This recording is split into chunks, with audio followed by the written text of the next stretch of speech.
I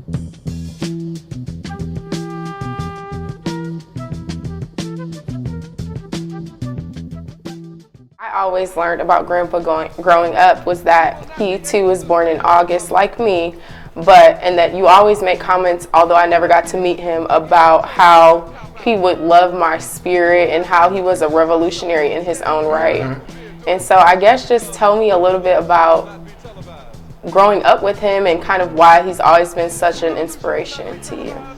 He was a great man, he was a humble man, and he was a man that did not seek out the limelight. Back in coming up, 30s, 40s, and 50s, there was an expression that was often used that a black man, he was a race man. And a race man was somebody who worked on behalf of black folks, tried to help black folks. And that's what he did for his entire life. Of course, he was born in Georgia, came up here with his father, because his father, or your great-grandfather, worked in the Ford plants. And your grandfather sold real estate, worked in the post office. But in terms of black history memory, that's to me so profound and so deep and shaped me, is that he started an organization in the mid-1950s called the United Committee on Negro History Week. Before black history was fashionable or popular, he on his own, he was a converted Catholic, and this organization started as a Catholic organization, but he wanted to highlight the contributions of colored folks, or Negro folks as we were called at the time. And through this organization, which he headed, every February, from the mid-1950s until into the 70s, when he got ill, would hold what they call Negro History Week program at Wayne State University at the McGregor Conference Center. And he would have dignitaries, black dignitaries from all over the United States, and sometimes from all over the world, come to Detroit for these programs. He had Carl Rowan, who was a distinguished journalist, the first black journalist that I became aware of, which ultimately influenced me to become a journalist. He had Benjamin Mays, who was at the time the president of Morehouse University. He had people from all over who were black folks who were succeeding and successful.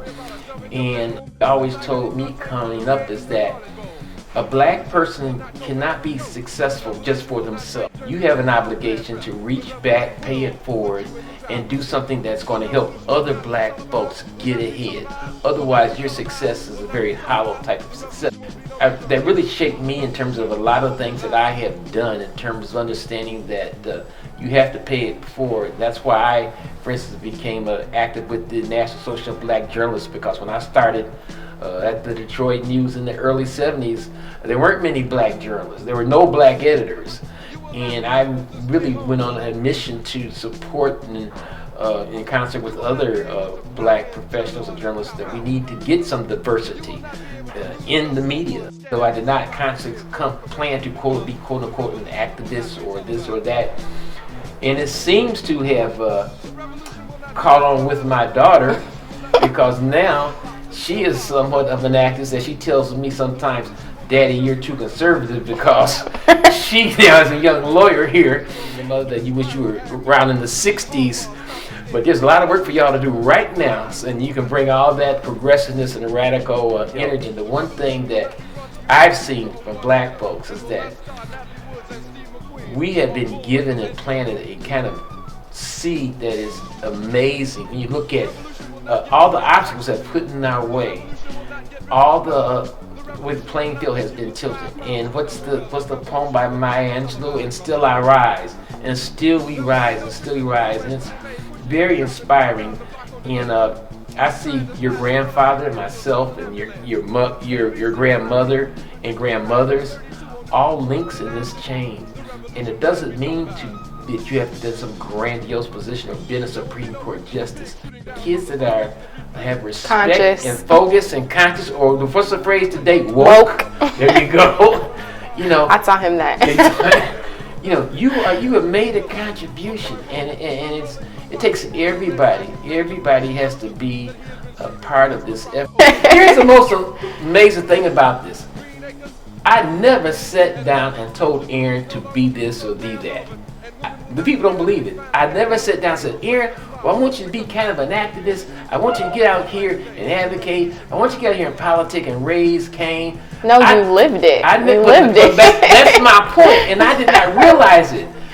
But Erin was absorbing like a sponge when she saw me do stuff that I was doing, and she always, because whenever we get into a discussion or argument or debate, she throws right back at me what she saw me do, and I can't say a doggone thing because she got me lock, stock, and barrel.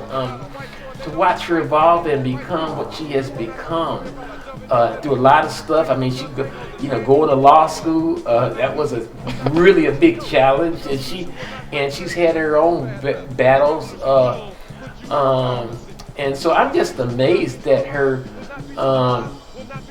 had her fortitude and her tenaciousness and now, I mean, her brilliance, quite frankly, in terms of things that she writes. And now it's, even though I've done all this stuff in Detroit, I get people coming up to me say, "Are you Erin Keith's dad?" It's amazing to sit back and watch Erin become what she has become and what she's going to become. And so now I can say, yes, I am Erin Keith's father, and it feels good to be able to say that.